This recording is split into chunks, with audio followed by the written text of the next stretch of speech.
Hi there, welcome to the latest breaking news within the Noah Presgrove case. There has been an update in regards to an item of Noah's personal possession that was worn at some point at the party, that being his shirt. From what we've known for quite some time, it was missing, never truly returned back to the family. You had the alternative stories being pushed that it was cut up in tiny pieces, then handed out as a memento. But how much of that is true? Today we're going to compare and contrast what's been stated from the past and what's been stated just recently and question why now. So be sure to stick around from start to finish to fully understand this video, and welcome to those that may currently be here in this live premiere. Feel free to make use of the live chat box on the right hand side of the screen, and be sure to drop a comment down below under this video to let me know what you think about the situation, the breaking news. Down below, you'll see a pinned message by me with additional links if you do want to support this channel. Big shout out to those that did last night. I can't remember everybody's name, but like Hardy Boys, Jam Sandwich for becoming a member, maybe Cleo as well, and anyone else in between recently. That's all good to see and positive. If you want to catch up on recent coverage by me, top right where the eye symbol is, click up there, you'll get the drop down box and the full playlist. So without further ado, let's get on Facebook right now and see this breaking news. As you see on screen, here it is. Now you might be wondering, where can you find this? Well, it's available on Facebook, posted in the case discussion page and Noah Presgrove's Army page. As for the Justice one, run by family, moderated by family, it's not been brought up there, which is very interesting. Now the caption here reads, "The flag tank top has been located. Thank you, Joanne Largent, for clearing that up." Who is Joanne Largent though? Related to Noah Presgrove's family? Connected in with time? I don't really know, to be honest. You've got to be skeptical, right? Still to this point, we've got to be skeptical. We need to hear it directly from the horse's mouth. Is Joanne that? Well, let's begin reading. Responding to Pam, "The tank top wasn't cut up or spread amongst anyone. Kasey Smith, the mother to Noah Presgrove, had given the tank top to me and my daughters. All this commotion over all this time. I even read where someone posted that they demand whoever has it to speak up. It's so disheartening to see people act in this manner, and mostly it's none of their business." Stephanie says, "Oh, so his American tank top was given to you guys." Joanne says, and more and more. "It's irrelevant to anyone who doesn't know who is, or this is why we don't reply when everyone arguing about them. We was blessed with several years with this tight family. Me and my girls loved them all so much. I just hate seeing all this fighting between people who really don't," and then whatever. I guess the conversation isn't included here. On the right, it just seems to be duplicated, which is a little bit odd. There was quite a few comments and responses all around from different people, and Justin Roy too, but I just want to keep it close to my thoughts, my analysis on the matter today, and we can do some comparisons as well with what Sarah Long has stated previously. But if there's any extra details that I've missed out on, let's do that right now.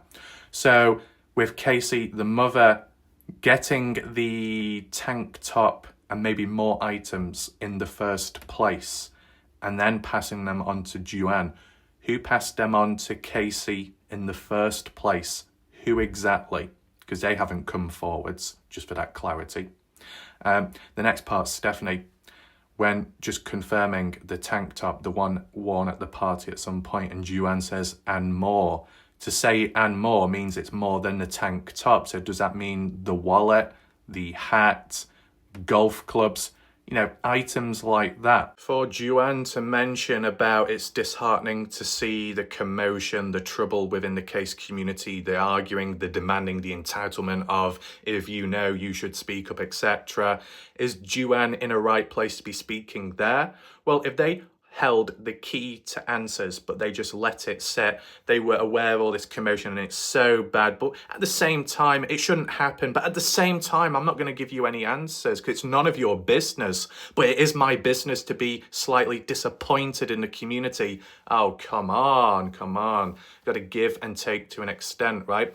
Now, one thing to acknowledge, this person called Joanne Largent wasn't a key person to reach out in the first place for help or support within the case. Now, directly, Noah Presgrove's family, immediate family, were the ones to do that. So they reach out to the general public for maybe help, a voice, a platform, whatnot, and additional stuff in the future.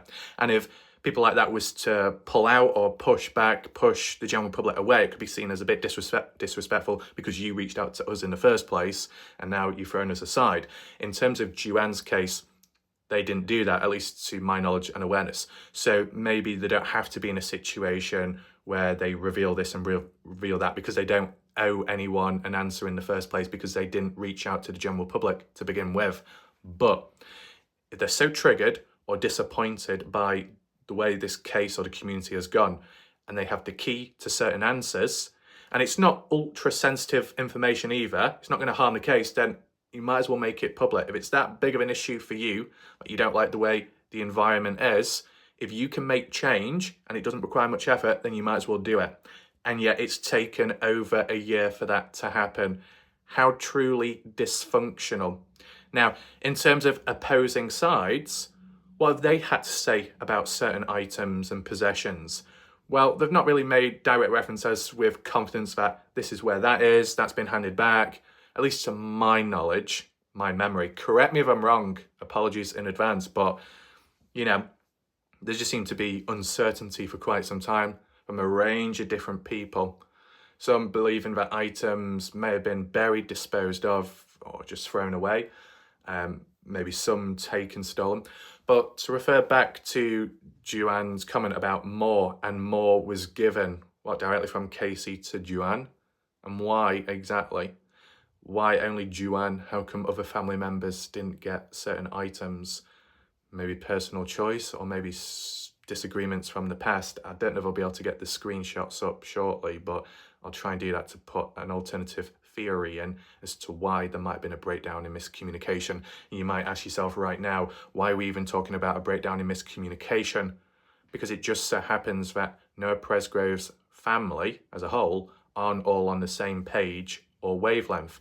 Because if it's truly true that Kasey Smith, the mother of Noah Presgrove, handed out personal items to another individual, and other family members did not receive nor get any confirmation about those items being given to Kasey in the first place, it's kind of like led a lie up to a point in time.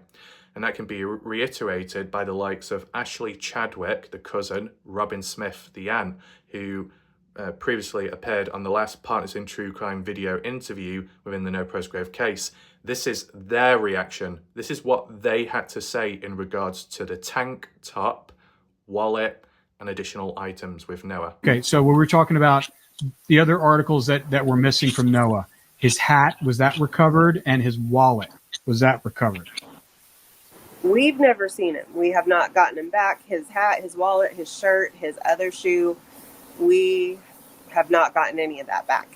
Do you know if law enforcement has it, or is it, because we've been told stories about his hat, and I don't know whether or not it's true or not, because we don't know what OHP has in possession. We know, based upon what you've told us, that it was those wrestling shorts, those white wrestling shorts that had the Comanche logo on there, and that the black shorts were given to him, like, so by Jack, and Jack's father had his, flag shirt, tank top, and you don't know whether or not the hat was involved in that exchange as well.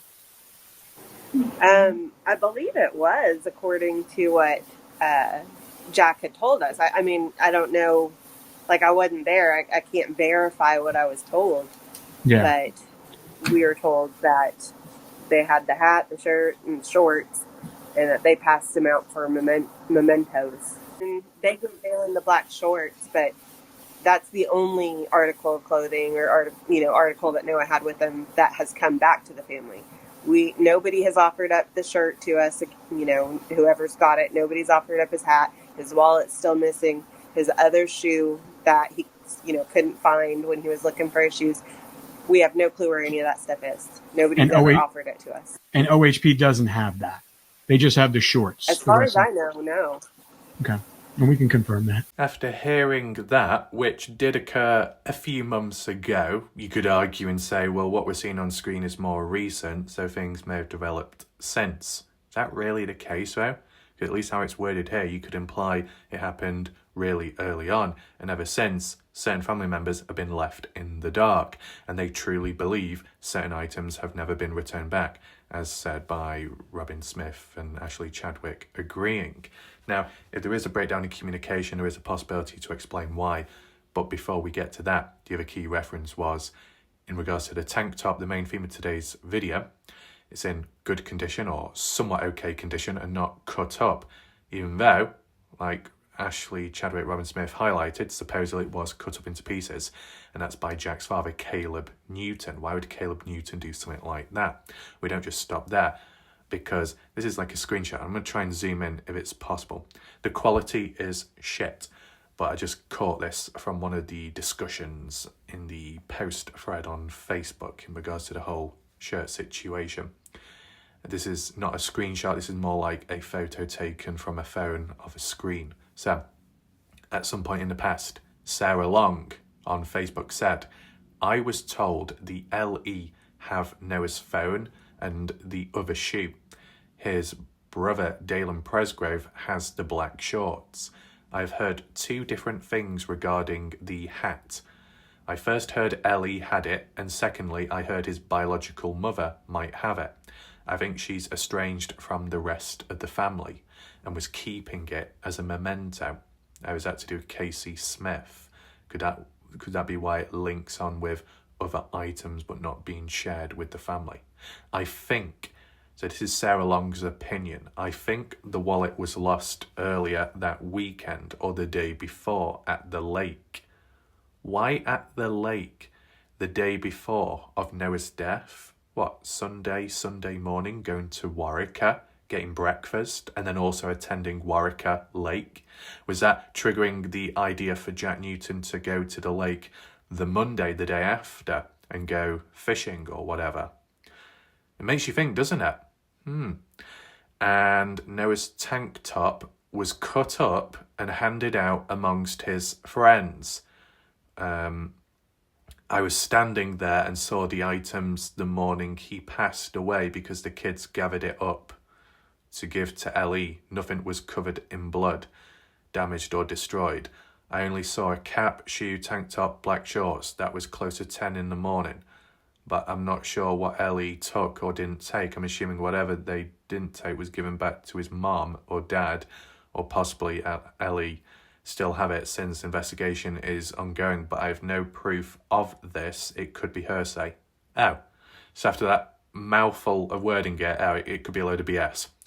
The only thing I can say for certain is what I saw that was gathered up the morning he passed.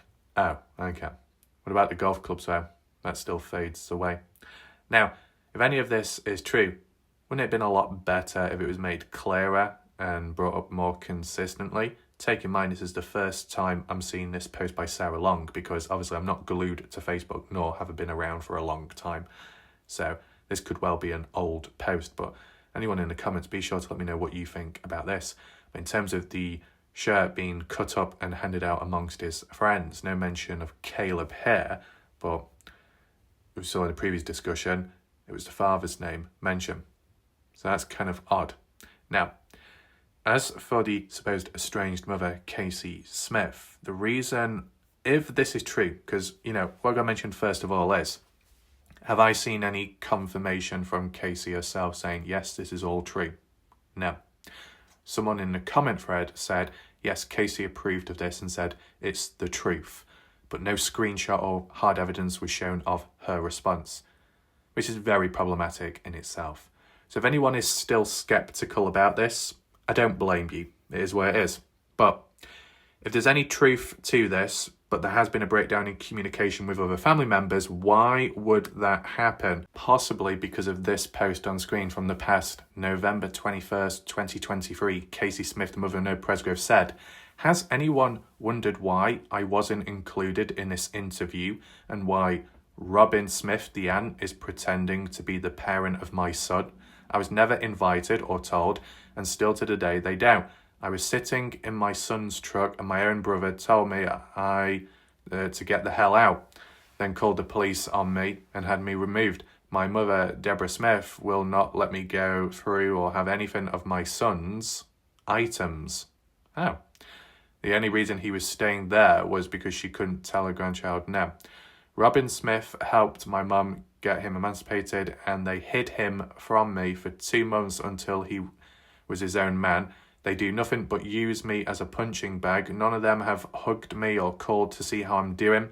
I raised him and my daughter until he was 16. I haven't even been interviewed by no one. I'd like to know what y'all have to say about this, because my mom thinks I just want money. She won't even give us DJ and a place to sleep. I asked for the camper to see until I can get back on my feet, but that was a hell no. Keith Smith told me that I don't deserve nothing of my sons, and so did my mom. Right, at some point, family turned on Kasey Smith for whatever reason. Could Kasey Smith have retaliated by, as soon as she did receive items from Noah's personal possessions, she was like, I'll hold on to some, and as for others, I'll give them out to someone else who's more deserving, and I'll keep other family members in the dark because of how they've treated me at some point previously. It does make you think, doesn't it? Now, how will certain Presgrove family members react next when they see those posts online? The final question and thought that I have is, let's just say the shirt was returned back or given out afterwards to a close person that Kasey trusted or got on well with, and then furthermore, additional items too. What about the condition they were in, right? You hear reference to the mismatched shoes which were found on Noah, which had bits of debris, grass within the laces. What condition was Noah's other Adidas shoe if he never got to wear it when leaving for the very last time from the party house? Not that he was aware that was going to happen, but, you know, what condition was his shoe in? As for the shirt, what condition was that in? Was it ripped? Was it torn? Kind of like how his black shorts were, or not? And were they ever used within this case or investigation, or just handed over quickly because they were seen as irrelevant because they weren't on Noah at the time? They were left at the party house, possibly. But no mention about the golf clubs whatsoever. So let's just say all the other items returned or somehow passed about somewhere in the hands of someone, police, family, extended family, or a friend, right? Golf clubs, no mention whatsoever about them. And people can say, oh, they're irrelevant, oh, they weren't used. Why would there be a need to get rid of and dispose of them? Which is basically what Cade and Pressia said. They were at the scrap pile behind Jack's. Why would they be taken there if the party goers knew it wasn't their items or possessions to be making decisions on? Should have been the family. So, I think all in all, within this case, I've predicted one thing. You know, the moment I stepped into this case, one of my predictions has come true. Many have actually occurred since Black Sheep. People jumping ships, talking behind my back like a coward, pathetic excuse. Other humans trying to come after me, desperate, obsessions, predicted it all. It's happening, isn't it? It's happening, isn't it? But besides that, the other prediction that I made was language, wording, communication to some extent is very important in serious matters, because if there's a lack of it or a breakdown, it can lead to misunderstandings, it can lead to conflict, drama, and things escalating. In this case, for over a year, people have been questioning what's happened to certain items, possessions of Noah.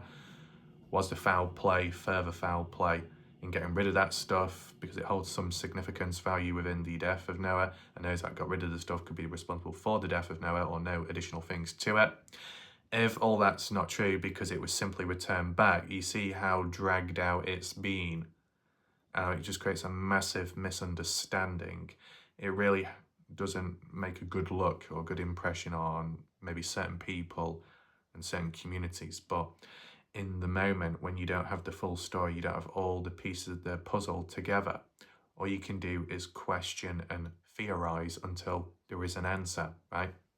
And people may not aim it more towards me, but towards others. But in previous cases, people have issued it towards me. Why do you keep talking about it? Why are you going around in circles? It's not a big deal. And then later, I told you so. I told you it wasn't a big deal. I told you it wasn't this, and it wasn't that crazy or wacky, the outcome. Yeah, but how do you think that those answers came about It was by being consistent and constantly questioning.